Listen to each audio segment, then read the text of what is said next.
मजाक मजाक में देवर साली को गोद में उठाकर मंदिर ले गया। लेकिन मंदिर में एक ऐसा रिश्ता जुड़ गया जिसकी किसी ने कल्पना भी नहीं की थी। पहाड़ों की ठंडी और ताज़ी हवाओं के बीच एक खुली हुई जीप तेजी से आगे बढ़ रही थी। इस जीप को पूरे टशन में चश्मा लगाए हमारा फ्लर्टी देवर राहुल ड्राइव कर रहा था। जीप में उसके साथ जिया, विशाल भैया, प्रिया भाभी, ताईजी और ताऊजी बैठे हुए थे।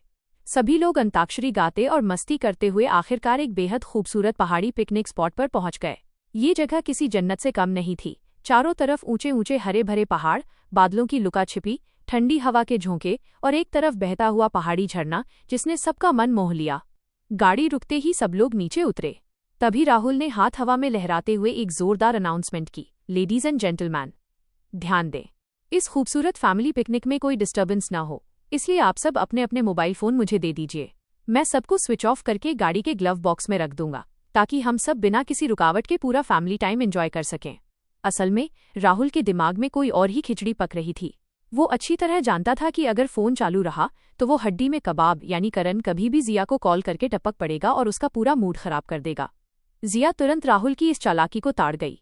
उसने अपनी भौहें सिकोड़ी और चिढ़कर बोली, अरे अगर फोन ही नहीं रहेगा तो हम यहाँ इतनी खूबसूरत वादियों में फोटोज कैसे खींचेंगे? नो वेज, मैं अपना फोन नहीं दूंगी। राहुल ने मुस्कुराते हुए जीप की पिछली सीट से एक चमचमाता हुआ डीएसएलआर कैमरा निकाला और आंख मारते हुए बोला, फिक्र मत कीजिए साली साहिबा, आपके इस भाई के पास हर चीज का इलाज है। इस कैमरे से आपके फोन से कई गुना ज्यादा कड़क और गॉर्जियस फोटोज आएंगी, वो भी ब्लर बैकग्राउंड के साथ।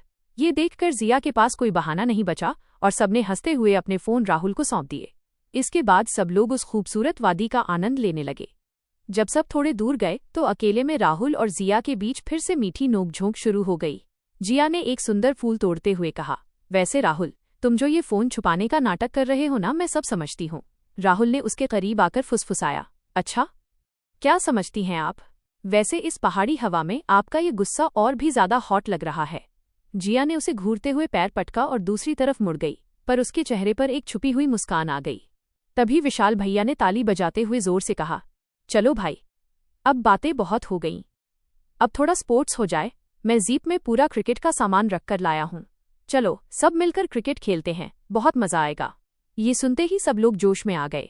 हरी भरी घास के मैदान पर विकेट गाड़ दिए गए। सबसे पहले विशाल भैया पूरे एटीट्यूड में बैटिंग करने क्रीज पर आए और बॉलिंग की कमान संभाली हमारी नई नवेली दुल्हन प्रिया भाभी ने।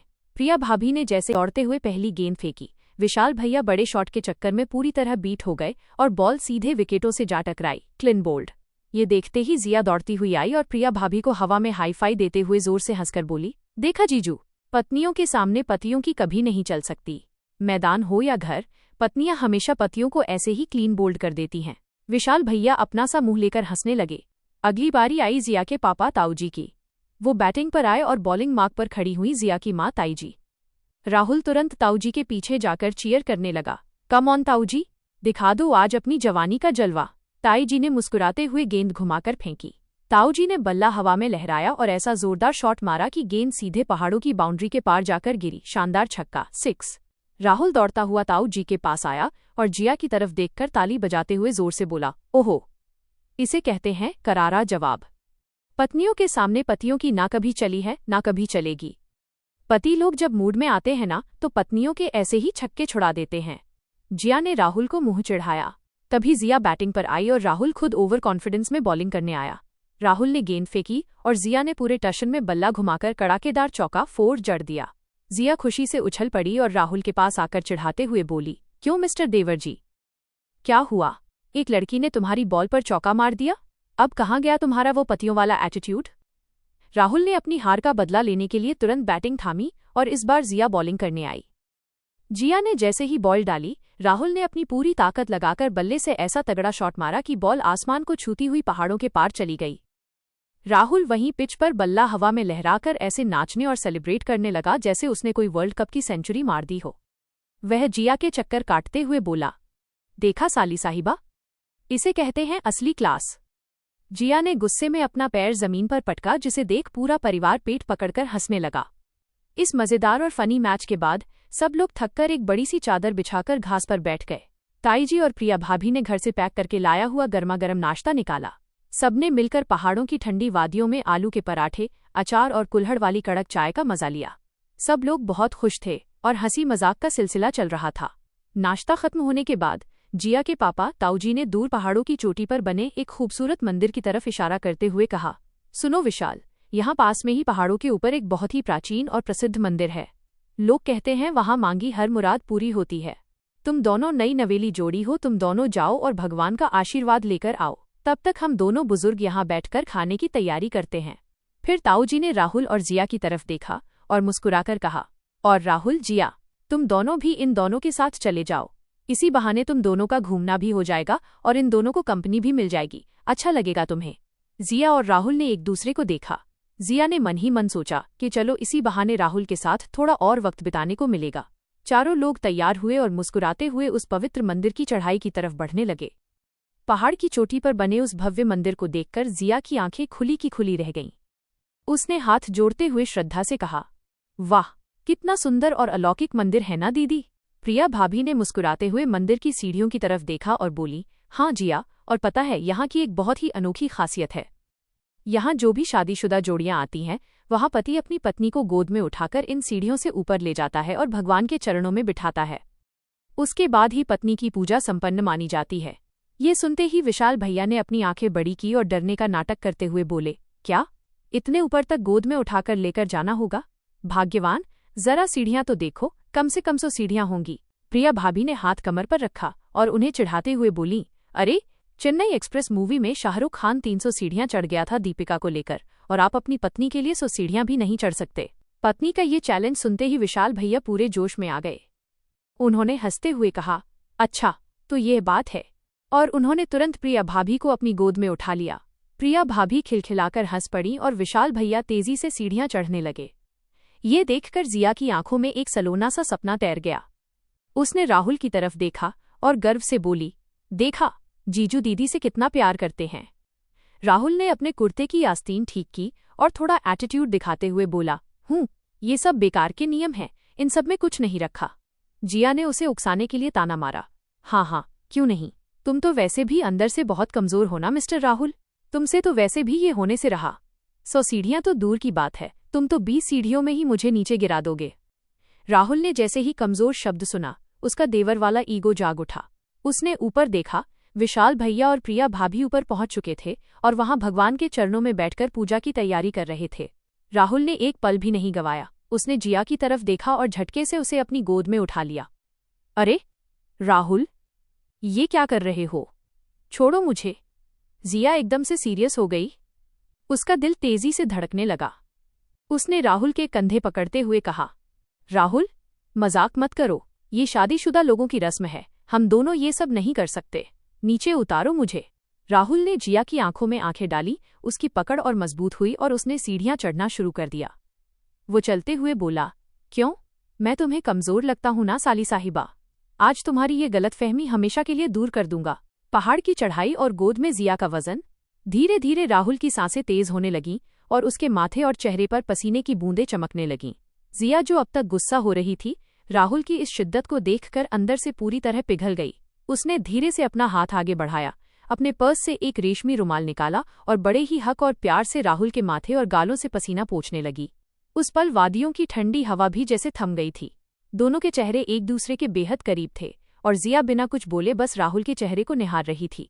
इस खूबसूरत और रूहानी एहसास ने दोनों को एक दूसरे से दिल के रास्ते जोड़ दिया था। राहुल आखिरकार 100 सीढ़ियां चढ़कर मंदिर के प्रांगण में पहुंचा और उसने बड़े आराम से जिया को नीचे उतारा। जिया के पैर कांप रहे थे।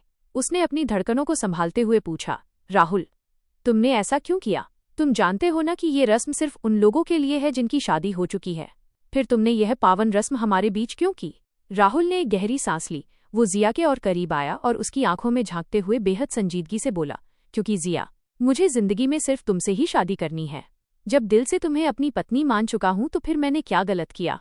यह सुनते ही जिया पूरी तरह शॉक रह गई।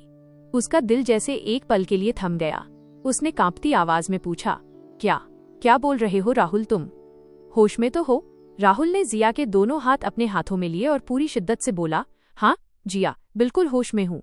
आई लव यू जिया। भैया और भाभी की शादी में जब मैंने तुम्हें पहली बार देखा था, मैं तभी अपना दिल तुम्हें हार बैठा था। फिर उसके बाद रिसेप्शन की रात का वो मास्क वाला डांस, वो पल, और जब तुम वापस अपने घर चली गईं तो ऐसा एक पल नहीं था जब मैंने तुम्हें मिस न किया हो। मैं तुम्हारे प्यार में पागल हो चुका हूँ। राहुल के मुंह से अपने लिए इतना सच्चा प्यार देखकर जिया की आंखों में खुशी के आंसू छलक आए। उसका सारा गुस्सा, सारी जलन हवा में गायब हो गई। उसने रोते हुए मुस्कुराकर कहा, I love you too Rahul. पहले तो मैं तुम्हें सिर्फ एक बदमाश, आवारा और फ्लर्टी लड़का समझती थी जो हर वक्त मुझे चढ़ाता रहता है, पर सच कहूं तो जब मैं तुमसे दूर अपने घर गई तब मुझे भी एहसास हुआ कि मेरी हर धड़कन सिर्फ तुम्हारा ही नाम लेती है। मैं भी तुमसे बहुत प्यार करती हूँ। इतना कहते ही जिया ने आगे बढ़कर राहुल को कसकर गले लगा लिया। पहाड़ों की उन हसीन वादियों और भगवान के दर पर दो दिल हमेशा हमेशा के लिए एक हो चुके थे। तभी राहुल की नज़र दूर मंडप पर पड़ी जहां भैया और भाभी की पूजा खत्म हो चुकी थी और वो इस तरफ ही घूम रहे थे। राहुल ने धीरे से जिया को खुद से अलग किया। जिया ने जल्दी से अपने आंसू पोंछे। थोड़ी देर बाद विशाल भैया और प्रिया भाभी मुस्कुराते हुए उनके पास आए और अचरज से पूछा, अरे तुम दोनों भी ऊपर आ गए? कैसे आए तुम दोनों इतनी जल्दी?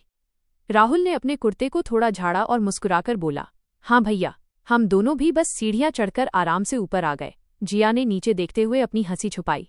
पूजा और दर्शन खत्म होने के बाद विशाल भैया और प्रिया भाभी आगे आगे सीढ़ियों से नीचे उतरने लगे। राहुल और जिया थोड़े पीछे चल रहे थे। जैसे ही भैया भाभी थोड़ा आगे बढ़े, राहुल ने मौका देखा और झटके से जिया के गाल पर एक प्यारा सा किस कर लिया। जिया एकदम से चौंक गई और अपना गाल छुपाते हुए शर्माकर बोली, धत राहुल, क्या कर रहे हो तुम? आगे दीदी और जीजू हैं, अगर उन्होंने देख लिया तो क्या सोचेंगे? राहुल ने आंख मारी और हंसते हुए बोला, देखने दो, अब तो हक है हमारा। जिया ने शर्माते हुए उसे घूंसा दिखाया और दोनों हंसते खिलखिलाते हुए नीचे आ गए।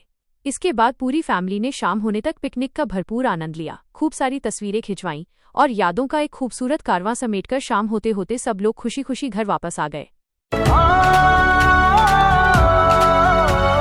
सोने की घड़ी, रेशम का लहंगा, देखा जो तुझे दिल बस यही कहता। फ्लर्टी देवर, इनोसेंट साड़ी, दिल की चल गई ये सवारी।